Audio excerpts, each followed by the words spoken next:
Good day everyone, my name is Arlito Artiaga and I'm here in the front of you to speak about uh, Barack Obama campaign speech during his official declaration to seek to Democratic nomination for US President in 2008.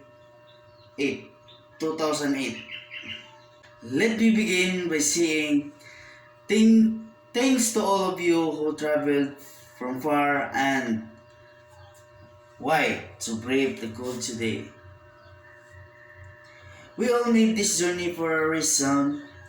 It's humbling, but in my heart, I know you didn't come here just for me. You come here because you believe in what this country can be.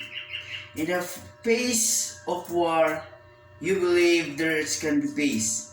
In the face to despair, you believe there can be hope. In the face of politics that shut you out, that's told you to sito, that divided us for too long. You believe we can be one people, reaching for what's possible, building that more perfect union. That's the journey we're on today, but let me tell you how you came to be here. As most of you now, I am not a native of this great state. I moved to Illinois over 2 decades ago. I was a young man then. I was a young man then just a year of out college. I know no one in the Chicago, but was without money or family connection. But a group of church had offered me a job in a community organizer for 13,000 a year. And I accepted the offer, the job, sight unseen, motivated by a simple, powerful idea that I might play a small part in the building in a better America. My work took to me some of Chicago's poorest neighborhoods. I joined with pastors and lay people to deal with communities that had been ravaged by plant closings. I saw the problems people face were simple local in nature, that the decision to close steel mill was made by distant executives. That the lack of textbook and computers in school could be traced to the skewed priorities of politicians 1,000 miles away, and that when a child turns to violence, there's a hole in his heart to government could ever fill. It was in these neighborhoods that I received the best education I ever had. When and where I learned the true meaning of my Christian faith. After 3 years of this work, I went to law school because I wanted to understand how the law should work for those in need. I became a civil rights lawyer and taught constitutional law. And after a time, I came to understand that our cherished rights of liberty and equality depend on the active participation of an awake electorate. It was with these ideas in mind that I arrived in this capital city as a state senator.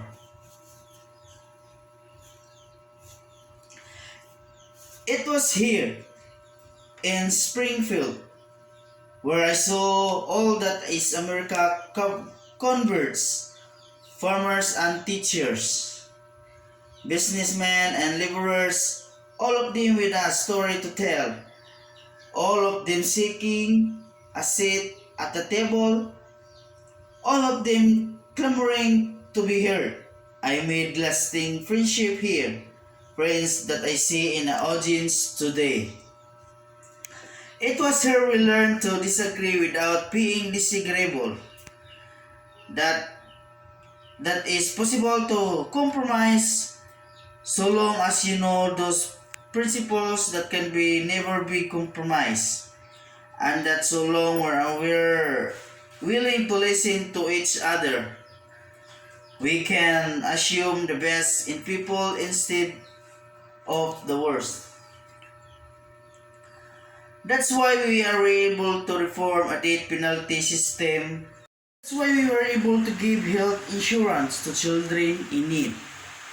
That's why we made the tax system for fair and just for working families, and that's why we pass ethics reforms that the cynic said could never ever be passed. It was here in Springfield where North, South, East, and West come together that I was reminded of the essential decency of America people. Where I came to believe that through this decency we can build a more hopeful America.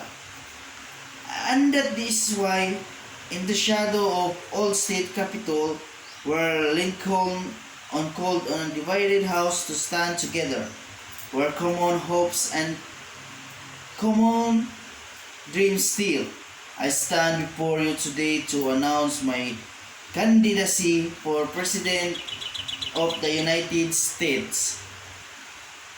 I recognize there is a certain presumptuousness, a certain audacity to this announcement.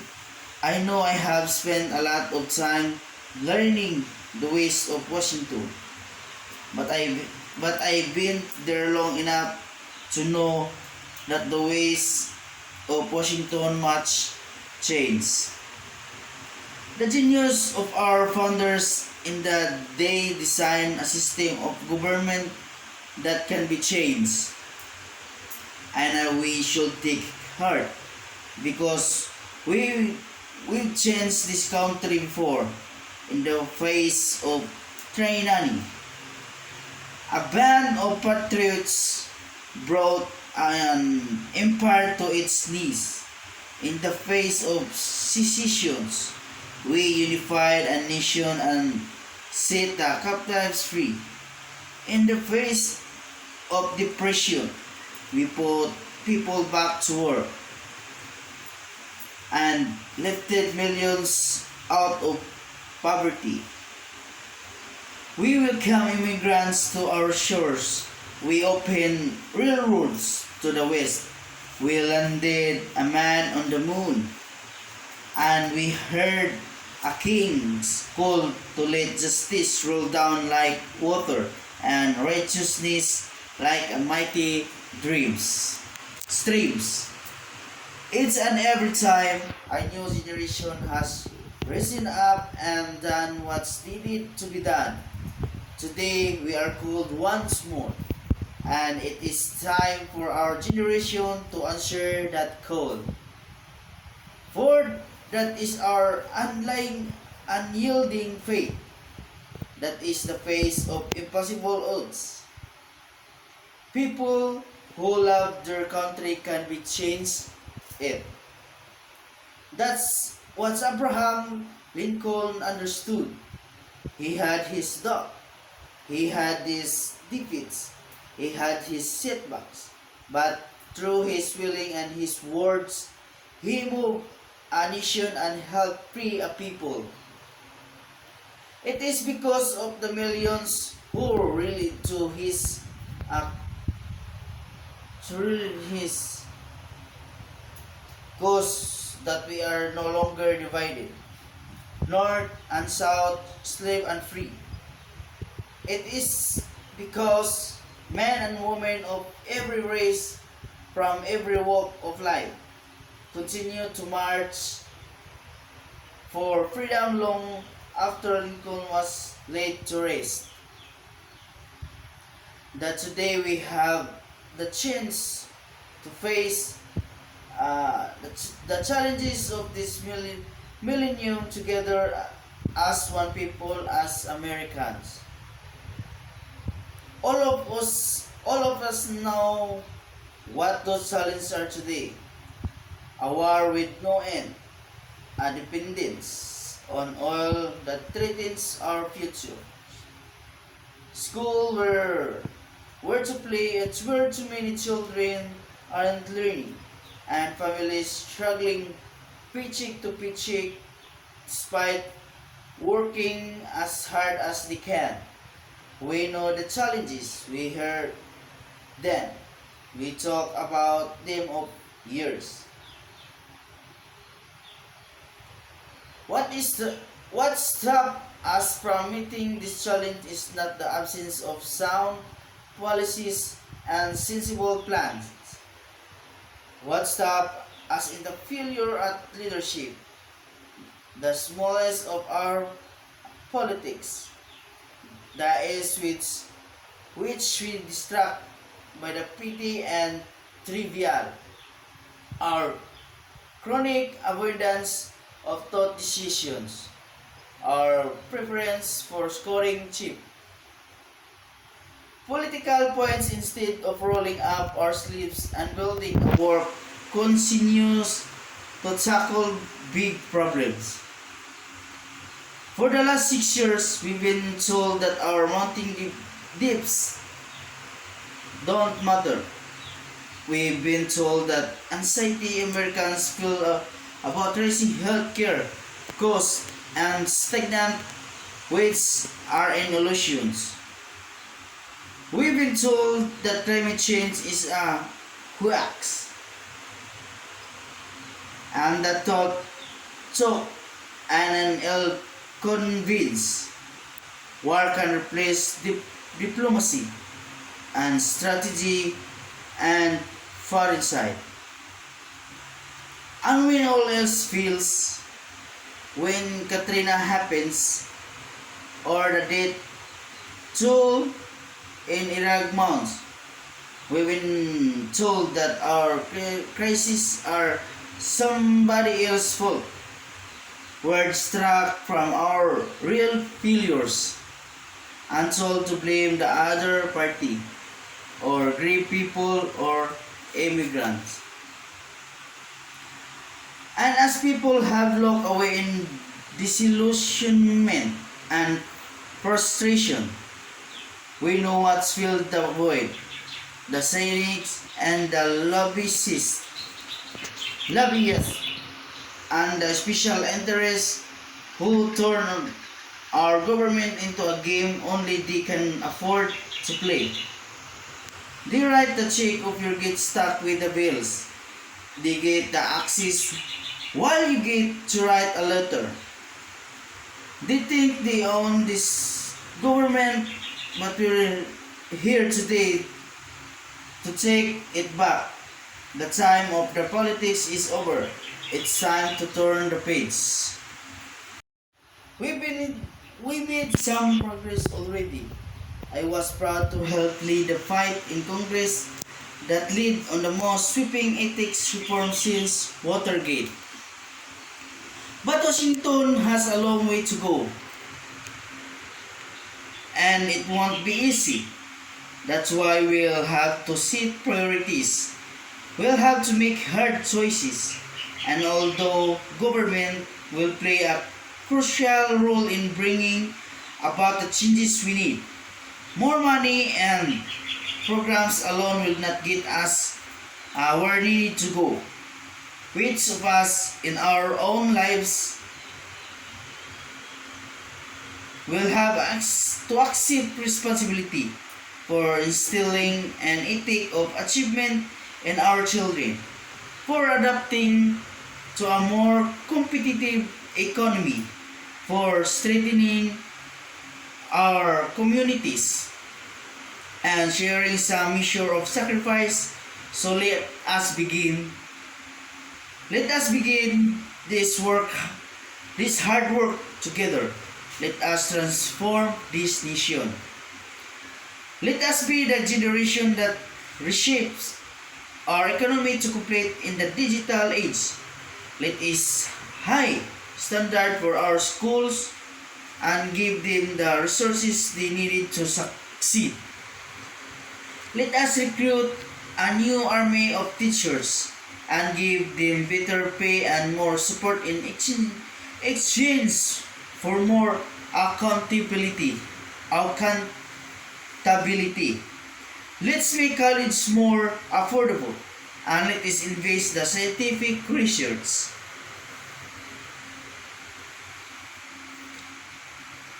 And let's lay down broad hand lines through the heart of inner cities and rural towns all across America.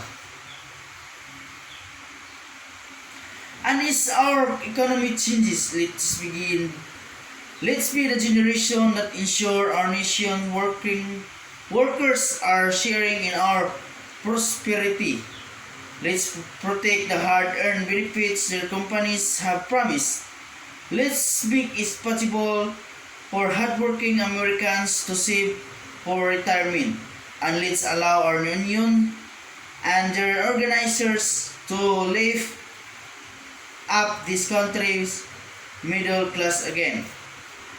Let's be the generation that in poverty in America, every single person willing to work should be able to job training that leads to a job and earn a living wage that can pay the bills and afford child care to their kids, have a safe place to go in their work. Let's do this. Let's be the generation that finally tackles our healthcare crisis. We can control costs by focusing on prevention, by providing better treatment to the chronically ill, and using technology to cut the bureaucracy. Let's be the generation that say, right here, right now, that we will have universal healthcare in America by the end of the next president's first term. Let's be the generation that finally frees America from the tyranny of oil. We can harness homegrown alternative fuels like ethanol and spur the production of more fuel-efficient cars. We can set up a system for capping greenhouse gases. We can turn this crisis of global warming into a moment of opportunity for innovation and job creation and an incentive for business that will serve a model for the world. Let's be the generation that makes future generation proud of what we did here. Most of all, let's be the generation that never forget what happened on that September day and comfort the terrorists with everything we got. Politics doesn't have to divide us on this anymore. We can work together to keep our country safe. I'm working with Republican Senator Dick Lugar to pass a law that will secure and destroy some of the world's deadliest ungranted weapons. We can work together to track terrorists down with a stronger military. We can tighten the net around their finance and we can improve our intelligence capabilities. But let us also understand that ultimate victory against our enemies will come only by rebuilding our alliance and exporting those ideas that bring hope and opportunity to millions around the globe. But all of this cannot come to pass until we bring an end this war in Iraq. Most of you now, I oppose this war from the start. I thought it was a tragic mistake. Today we grieve for the families who have lost loved ones, the hearts that have been broken, and the young lives and cold have been. America, it's time to start bringing our troops home. It's time to admit that no one amount of American lives can resolve the political disagreement that lies at the heart of someone else civil war. That's why I have a plan that will bring our combat troops home by March of 2008, letting the Iraqis know that will be there forever is our last. Best hope to pressure the Sunni and Shia to come the table and find peace. There is one other thing that is not too late to get right about this war, and that is the homecoming of the men and women, our veterans who have sacrificed the most. Let us honor their valor by providing the care they need and rebuilding the military they love. Let us be the generation that begins this work. I know there are those who don't believe we can do all these things. I understand the skepticism. After all, every 4 years, candidates from both parties make similar promises. And I expect this year will be no different. All of us running for president will travel around the country offering 10-point plans and making grand speeches. All of us will trumpet those qualities we believe make us uniquely qualified to lead the country. But too many times after the election is over and the confetti is swept away, all those promises fade from memory, and the lobbyists and the special interests move in, and people turn away. Disappointed as before, left to struggle on their own. That is why this campaign can only be about me. It must be about us. It must be about what we can do together. What we can do. This campaign must be the occasions, the vehicles of your hopes and your dreams. It will take your time, your energy, and your advice to push us forward when we're doing right, and to let us know when we're not. This campaign has to be about reclaiming the meaning of citizenship, restoring our sense of common purpose, and realizing that few obstacles can withstand the power of millions of voices calling for change. By ourselves, the change will not happen. Divided, we are bound to fail. But the life of a tall, gangly, self-made Springfield lawyer tell us the different future is possible. He tells us that there is power in words. He tells us that there is power in conviction. That beneath all the difference of race and region, faith and station, we are one people. He tells us that there is power in hope. As Lincoln organized the first array against slavery, he was heard to say of strange, discordant, and even hostile elements we gathered from the four winds. and form and fought to battle through. That is our purpose here today. That's why I'm in the race.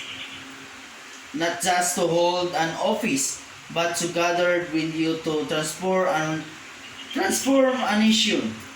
I want to win that next battle for justice and opportunity. I want to win the next battle for better schools and better jobs and healthcare for all. I want us to take up the unfinished business of perfecting our union and building a better America.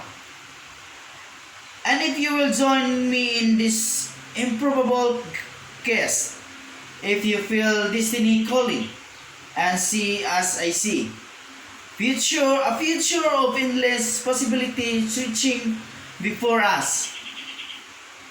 If you sense as I sense that the time is now to shake off our slumber and slow off our fear and make good on the day we will pass and future generations, that I am ready to take up this cause and march with you and more with you. Together, starting today, let us finish the work that needs to be done and usher in a new birth of freedom on this earth. Thank you.